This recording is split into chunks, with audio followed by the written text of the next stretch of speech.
कहानी बसंत बीत जाने के बाद। प्रियांशु ने जैसे ही स्टाफ रूम में कदम रखा, उसकी नज़र मधुरा पर गई, जो टेबल पर झुकी कोई किताब पढ़ रही थी। वह किताब पढ़ने में इतना डूबी हुई थी कि उसे प्रियांशु के आने का पता ही नहीं चला। प्रियांशु ने देखा है कि मधुरा वैसे भी बहुत कम बोलती थी, बहुत जरूरी होता है तभी बात करती है, लेकिन ऐसा भी क्या कि कलीग्स का अभिवादन भी ना करे। गुड मॉर्निंग मधुरा जी, प्रियांशु ने ही आगे रहकर पहल की। गुड मॉर्निंग एक संक्षिप्त उत्तर देकर वह फिर किताब पर झुक गई। प्रियांशु को थोड़ा बुरा लगा मधुरा का यह रूखापन, लेकिन तब भी बातों का सिलसिला आगे बढ़ाने के लिए वह बोला, आज तो लगातार 4 पीरियड्स हैं, उसके बाद प्रैक्टिकल करवाना है। आपकी क्लास कब से है? जी मेरा फर्स्ट पीरियड्स फ्री है, उसके बाद 3 क्लासेस फिर प्रैक्टिकल। मधुरा ने बताया किस क्लास को प्रैक्टिकल करवाना है। आज आपको प्रियांशु ने अगला सवाल कर दिया। सेकेंड ईयर सेक्शन बी को मधुरा ने संक्षिप्त उत्तर दिया। तब तो आपकी ड्यूटी मेरे साथ है, आज मिलते हैं क्लास के बाद लैब में, कहते हुए प्रियांशु अटेंडेंस रजिस्टर लेकर क्लास में चला गया। हर पीरियड के बाद वह दूसरी क्लास का अटेंडेंस रजिस्टर लेने आता तो स्टाफ रूम में अन्य शिक्षकों के साथ ही मधुरा भी टकरा जाती, मगर वैसी ही उदासीन अपने में खोई हुई। 12 बजे लंच ब्रेक में सभी शिक्षक शिक्षाएं स्टाफ रूम में इकट्ठा हुए तो सबकी बातों की आवाज से स्टाफ रूम गुलजार हो गया। सब साथ लाया हुआ लंच खाने लगे। प्रियांशु ने कैंटीन से 2 समोसे मंगवाए। फैमिली को बुला लो, अब तो कब तक समोसे का लंच करते रहोगे? अब तो मकान भी मिल गया है तुम्हें, प्रोफेसर तिवारी ने कहा। जी प्रियांशु बस मुस्कुरा दिया। 15 दिन ही हुए थे उसे ट्रांसफर होकर इस शहर में। यह कॉलेज ज्वाइन करके पहले 8 दिन तो वह यूनिवर्सिटी के गेस्ट हाउस में ही रहा, मगर अब उसे खुद का मकान मिल गया था और वह छुट्टी वाले दिन इंदौर से अपना सामान भी ले आया था। कौन कौन है परिवार में? प्रोफेसर कनक लता ने पूछा। जी माता पिता और छोटा भाई है, प्रियांशु ने बताया। शादी नहीं हुई? यह सवाल प्रोफेसर वर्मा का था। इससे पहले कि प्रियांशु कुछ उत्तर देता बेल बज गई। वह और मधुरा उठ खड़े हुए। उन्हें सेकेंड ईयर की प्रैक्टिकल करवाना था। आज पहली बार वह मधुरा के साथ प्रैक्टिकल करवा रहा था। उन्हें पाइन्स के कोन्स के बारे में बताना था और पाइन्स नीडल पत्ती के बारे में पढ़ाकर उसकी स्लाइड बनाती थी। हमेशा चुप रहने वाली मधुरा लैब में एकदम सक्रिय थी। 15 दिनों में प्रियांशु ने उसे पहली बार मुस्कुराते और इतना बोलते हुए सुना था। अपनी छात्राओं के साथ वह बिल्कुल सहज लग रही थी। मधुरा ने उन्हें पाइन्स वृक्ष चीड़ की पत्ती की जानकारी दी और फिर उनसे टेम्परेरी स्लाइड बनवाई। प्रियांशु देख रहा था अपने विषय को लेकर उसमें कितना आत्मविश्वास था। अभी जैसे वह कोई दूसरी ही मधुरा हो गई थी। छात्राएं भी उनसे बहुत हिली हुई थी। इसके बाद प्रियांशु ने उन्हें कोन्स की स्लाइड दिखाई। उनकी बनाई हुई स्लाइड देखी। 2 घंटे कब बीत गए पता ही नहीं चला। मधुरा ने अटेंडेंस रजिस्टर उठाया और स्टाफ रूम में आ गई। कॉलेज के बॉटनी डिपार्टमेंट में कुल 6 शिक्षक थे। विभागाध्यक्ष मैडम को मिलाकर मधुरा और प्रियांशु सहायक प्रधानाचार्य थे। शेष सभी वरिष्ठ थे। 3 बजे MSc की छात्राओं के प्रैक्टिकल भी हो गए। साइंस फील्ड की छुट्टी हो गई। सभी स्टाफ रूम में ताला लगाकर निकल गए। प्रियांशु का घर 15 मिनट की दूरी पर ही था। वह 3:30 बजे घर पहुंच गया। अब एक लंबा अकेला दिन उसके सामने था। आते ही उसने टीवी ऑन कर दिया। अब आभासी ही सही, कुछ चेहरे और आवाजें तो ड्राइंग रूम में गूंजती रहेंगी। कपड़े बदलकर उसने अपने लिए चाय बनाई और टीवी के सामने बैठ गया। जब तक वह कॉलेज में रहता है तब तक अपने दर्द को भुला रहता है। वह दर्द जिससे भागकर वह इंदौर के कॉलेज से ट्रांसफर लेकर भोपाल चला आया था। लेकिन दर्द से भी क्या कभी कोई भाग पाया है? वह तो भीतर ही रहता है। यहाँ भी साथ चला आया, बस लोगों की सहानुभूति से भरी नजरें यहाँ नहीं है। लेकिन कब तक? जल्दी ही यहाँ भी लोग उसके परिवार के बारे में पूछना शुरू कर देंगे और उसकी कहानी के बारे में जानकर यहाँ भी वह सबकी नजरों में सहानुभूति का पात्र बन जाएगा। प्रियांशु ने चाय का खाली कप टेबल पर रख दिया और टीवी में ध्यान लगाने लगा। उसे मधुरा की याद आ गई। ना जाने क्यों जब भी वह मधुरा को देखता है उसे महसूस होता है कि जैसे उसकी खामोशी के पीछे भी एक दर्द भरी चीख है। पीड़ा का हाहाकार है। वह भीतर की दर्द भरी अशांति और शोर को भीतर ही दबाकर ऊपर से शांत बनी रहती है। विवाहिता के कोई चिन्ह नजर नहीं आते, लेकिन उम्र में भी छोटा नहीं है। 30-32 साल की तो लगती है। तो क्या अब तक शादी नहीं हुई? क्या वजह है? क्या दर्द है उसके जीवन में? अगले 2 महीने में कई बार बीएससी और एमएससी के प्रैक्टिकल उसने मधुरा के साथ करवाई। उसकी कर्तव्य निष्ठा, विषय का प्रगाढ़ ज्ञान और पढ़ाने का प्रति लगन व समर्पण देखकर वह बहुत प्रभावित हुआ। यही नहीं, वह एक अच्छी इंसान भी थी जो सदा सबकी मदद करने के लिए तत्पर रहती। जाने कब प्रियांशु के मन में उसके लिए एक खास जगह बन गई, खासकर तब से जब कई दिनों तक प्रियांशु को कैंटीन के समोसे, इडली, सांभर लंच में खाते देखकर वह एक दिन उसके लिए भी सब्जी पराठे ले आई और उसके बाद रोज ही लाने लगी। प्रियांशु ने संकोच से भरकर उसे बहुत बार मना किया, लेकिन वह नहीं मानी। सुबह तो मेरे लिए माँ बनाती ही है, 2 पराठे आपके लिए भी सेक दिए तो क्या हुआ? कभी मैं खाना नहीं लाई तो आप समोसे खिला देना। प्रियांशु निरुत्तर हो गया, लेकिन उसकी सहदयता उसके मन को छू लेती। जाने कब उसके लिए मन में एक आत्मीय भावना जागने लगी थी। इस पराये शहर में एक वही अपनी सी लगती। जिस दिन वह कॉलेज नहीं आती उस दिन जाने क्यों प्रियांशु को दिन खाली खाली सा लगता। अनजाने में ही मधुरा उसके दर्द पर भी हावी होने लगी थी। प्रियांशु अपने दर्द से उबरना नहीं चाहता था। इस दर्द के साथ ही उसके जीवन की सबसे मीठी यादें भी जुड़ी हुई थी। कैसी अजीब बात है, एक छोर पर असहाय पीड़ा थी उसके जीवन की, तो वहीं उसी छोर के दूसरे सिरे पर सबसे बड़ी खुशी थी। लेकिन उसके अकेलेपन में दर्द के साथ ही मधुरा की सोच भी उसकी साथी बन जा रही थी। वह दर्द में डूबा होता तब मधुरा का ख्याल जैसे उसकी पीड़ा को सहलाता जाता और जब मधुरा के बारे में सोचता अनायास दर्द टीसने लगता।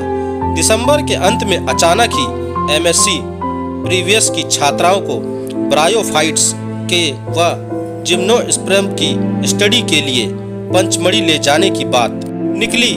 तय हुआ स्टडी टूर जनवरी के प्रथम सप्ताह में ही ले जाया जाए, क्योंकि फरवरी में फाइनल प्रैक्टिकल होने थे।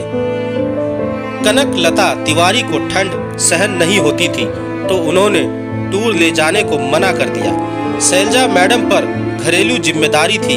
अब बची मधुरा, क्योंकि छात्राओं के साथ किसी महिला का जाना तो जरूरी था। पुरुषों में प्रियांशु और प्रोफेसर वर्मा का जाना तय हुआ। टूर में मधुरा के साथ ने प्रियांशु को आला हद से भर दिया। अपने दर्द से अकेले ही जूझते हुए अब वह थक चुका था। जीवन जैसे एक लंबी तपती सड़क थी, जिस पर अब उसे किसी आत्मीय साथी के साथ ही ठंडी छांव की दरकार थी। लेकिन उसे जरा भी पता नहीं था कि मधुराए की भावनाएं उसके प्रति क्या है। उसका व्यवहार इतना शालीन व संयमित था कि पास होकर भी वह दूर लगती। प्रैक्टिकल के समय वह सहज होकर विषय पर बात करती, चर्चा भी करती, लेकिन इसके अलावा व्यक्तिगत बातें करने का कभी मौका ही नहीं मिलता। अब शायद टूर के बहाने वह उसके व्यक्तिगत जीवन के बारे में जान सके या उसके मन को टटोल सके। जाने क्यों प्रियांशु को लगता था कि मधुरा उसके दर्द को समझ सकती है, उसे इस दर्द से उबार सकती है। नियत नीति पर मधुरा, प्रियांशु और प्रोफेसर वर्मा प्रियवश की 25 छात्राओं को बस से पचमढ़ी ले गई। रास्ता में छात्राओं ने खूब मस्ती की, अंताक्षरी खेली। मधुरा संयत थी लेकिन मुस्कुरा रही थी। पंचमढ़ी में सरकारी गेस्ट हाउस में कमरे बुक थे। मधुरा के कमरे में 3 लड़कियां थीं, बाकी लड़कियां 4-4 के समूह में अन्य कमरों में ठहरी। प्रियांशु और प्रोफेसर वर्मा एक कमरे में थे। गेस्ट हाउस के लॉन में ही जिम्नोस्पर्म समूह के बहुत से पेड़ लगे थे और उन्हीं की छाल पर और आसपास की नम जमीन पर बायोफाइट्स उगे थे। लड़कियों ने आज तक जिन पौधों को सिर्फ किताबों में छपे चित्रों में देखा था, उन्हें प्राकृतिक परिस्थिति में उगा हुआ देखकर वे उत्साहित हो गई थी। वहाँ ठंड बहुत ज्यादा थी तो लॉन में गुनगुनी धूप में अच्छा लग रहा था। मधुरा वहीं जाकर उन्हें पौधों के बारे में पढ़ाती गई और लड़कियां नोट्स बनाती गई। लंच बाद प्रोफेसर वर्मा और प्रियांशु ने उन्हें पढ़ाया।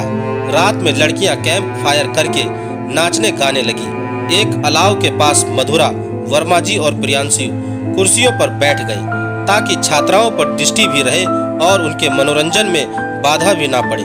प्रियांशु और वर्मा जी में औपचारिक बातें चलने लगी। बातों ही बातों में प्रोफेसर वर्मा ने प्रियांशु से उसके परिवार और शादी के बारे में पूछ लिया। प्रियांशु पहले तो झिझक गया, फिर उसकी आंखों में नमी छलकने लगी। अपने भीतर का सारा साहस बटोरकर उसने बताया, 5 साल पहले शादी हुई थी मेरी। सपना को मैं बहुत चाहता था। बहुत कुशल हाल रिश्ता था हमारा और जल्दी ही हमारे प्यार की निशानी जन्म लेने वाली थी। परिवार में सभी आतुरता से राह देख रहे थे उसके आने की। 3 साल पहले की बात है यह। बस 1 महीना बचा था संतान के जन्म में और एक दिन सपना का पैर फिसला और वह पेट के बल गिर गई। डॉक्टर ना सपना को बचा पाए ना हमारी बेटी को। चली गई मेरी नन्ही बेटी भी माँ के साथ ही। प्रियांशु के भीतर का दर्द आंखों से बह निकला। मधुरा और वर्मा जी सन्न रह गए। प्रियांशु के जीवन में किसी ऐसे दुख की तो उन्होंने कल्पना भी नहीं की थी। वर्मा जी को बराबर अफसोस हो रहा था कि उन्होंने आखिर यह पूछा ही क्यों। उन्होंने कई बार प्रियांशु से माफी मांगी। यह तो भाग्य का खेल है सर, नियति पर किसका बस चलता है। यहीं आकर मनुष्य विवश हो जाता है। आप दुखी मत होइए, प्रियांशु ने उन्हें कहा। अभी भी उसका स्वर भीगा हुआ था और आंखें नम थी। मधुरा भी उसके दुख से स्तंभ थी। थोड़ी देर बाद वर्मा जी सोने चले गए। लड़कियां अभी बाहर थी, इसलिए मधुरा और प्रियांशु वहीं बैठे रहे। बहुत दुख हुआ आपके बारे में सुनकर। जिंदगी भी कैसे कैसे दर्द देती है। कितना मुश्किल होता है इस दर्द को लेकर जीना, समझ सकती हूँ। मधुरा के स्वर के कंपन में किसी दर्द के एहसास ने प्रियांशु को चौंका दिया। तो क्या वह भी किसी ऐसे ही दर्द से गुजरी है? बुरा ना माने तो कुछ पूछ सकता हूँ, प्रियांशु ने विनम्रता से कहा। जी पूछिए। मधुरा के स्वर में आत्मीयता थी। जाने क्यों आपको देखकर ऐसा लगता है जैसे आप भी अपने भीतर किसी दर्द को लेकर जी रही हैं, प्रियांशु ने कहा। मधुरा एकदम से कोई उत्तर नहीं दे पाई, लेकिन एक अव्यक्त पीड़ा के चिन्ह उसके चेहरे पर दिखाई देने लगे, जैसे वह संघर्ष कर रही हो अपने आप से कि कहे या ना कहे। उसकी आंखों में नमी थी और माथे पर इस ठंड में भी पसीना आ रहा था। कुछ देर तक वह हाथों की उंगलियों को आपस में मरोड़ती रही। फिर उसने कहना शुरू किया, मेरे जीवन में भी बसंत आया था जब मन में प्रेम की कोमल कलियां मुस्कुराने लगी थी। जीवन लता पर नन्ही हरी कोपले खिलने लगी थी। हमारी आंखों में भविष्य के सपने सजने लगे थे। जीवन एक ऐसे हरे भरे बाग जैसा लगता जिसमें बसंत के आगमन से रंग बिरंगी फूल खिलने लगते थे। मन में हर समय बसंत की महक छाई रहती। खुमारी में डूबा रहता मन, महुए की मादक मिठास में खोया रहता। मधुरा ने एक गहरी सांस ली। उसका स्वर कांप गया था, गला भर आया था। प्रियांशु उसके दर्द को अपने भीतर महसूस कर रहा था। इस पीड़ा के सहयात्री थे दोनों। कुछ क्षण बाद मधुरा ने फिर कहना शुरू किया, मगर बसंत बीत गया। कश्मीर की वादियों में आतंकवादियों से लड़ते हुए झर गया। 4 मिलिटेंट्स को मारकर खुद भी, और बसंत के बीत जाने के बाद ग्रीष्म ऋतु आती है। जीवन में सब कुछ झुलस गया। जीवन जेठ की तपती दोपहरी सा जल गया। आगे उसके बहते आंसू उसके दर्द की कहानी कहते रहे। जीवन की सुगंध सारे रंग बसंत के साथ ही चले गए। रह गया एक रेगिस्तान जिसमें ना हरियाली थी ना रंग, बस तपती रेत पर। बसंत के बीत जाने के बाद उसकी निशानी के रूप में सुर्ख निर्जीव तिनके बचे रह गए थे। वे तिनके जो रात दिन दिल में चुभते रहते हैं। अगले 3 दिन वे लोग हांडी खो, पावंड गुफा, चौरागढ़ में छात्राओं को ले गए। प्राकृतिक परिवेश में उन्हें पढ़ाया और फिर ढेर सारे स्पेसिमेन इकट्ठा कर लौट आए। जीवन फिर उसी ढर्रे पर चलने लगा। दिन भर कॉलेज और शाम का अकेलापन। परीक्षाओं के समय व्यवस्था बढ़ गई और फिर छुट्टियां शुरू हो गई। प्रियांशु और मधुरा में बस काम को लेकर औपचारिक बातें ही होती, लेकिन उनमें भी अपनेपन का एक फूट होता था, क्योंकि दोनों ही दर्द की संवेदना को समझते थे। छुट्टियों में प्रियांशु घर चला आया, लेकिन पुरानी यादें और दर्द फिर सालने लगा। जीवन की तरह जब मौसम भी ग्रीष्म की तरह बढ़ने लगी, तो प्रियांशु का दर्द किसी कंधे के सहारे के लिए ललकने लगा। दर्द की लू जब मन को छू जाती तो किसी छांव के लिए मन तरसने लगता। उसे मधुरा की याद आती। क्या उसे किसी छांव की जरूरत नहीं है? क्या मधुरा को किसी छांव की तलाश नहीं है? बसंत के बीत जाने के बाद, फूलों के झड़ जाने के बाद शेष बचे नुकीले कांटों और सूखे तिनकों को चुभन से क्या हुआ त्रस्त नहीं हुई। छुट्टियां खत्म होने पर जब कॉलेज दोबारा खुल गए, तब प्रियांशु मधुरा से मिलने की बेचैनी में आधा घंटा पहले ही कॉलेज जा पहुंचा। अब उसका आधा दिन तो कम से कम अच्छा गुजरता। मौसम भी बदल गया था और बारिश शुरू हो गई थी। प्रियांशु सोचता, धरती का मौसम बदल जाता है, ग्रीष्म के बाद सावन आ जाता है, लेकिन दर्द के मौसम क्या कभी नहीं बदलते? दर्द के मौसम क्या जीवन से कभी नहीं बीतते? क्या वे जीवन भर तपते ही रहते हैं? एक दिन प्रैक्टिकल में मधुरा और प्रियांशु की साथ में ड्यूटी थी। प्रैक्टिकल समय से थोड़ी देर तक चला। बाद में फाइलें चेक करते हुए दोनों को देर हो गई। लैब असिस्टेंस उस दिन छुट्टी पर थी। छात्राओं के जाने के बाद स्पेसिमेन और स्लाइड्स अलमारियों में रखकर मधुरा ने ठीक से उनमें ताले लगा दिए। बाहर हल्की बारिश हो रही थी। प्रियांशु आज कुछ निश्चित करके आया था। उसने अचानक कहा, मधुरा। मधुरा चौंक गई, क्योंकि प्रियांशु उसे हमेशा मधुरा जी कहता था।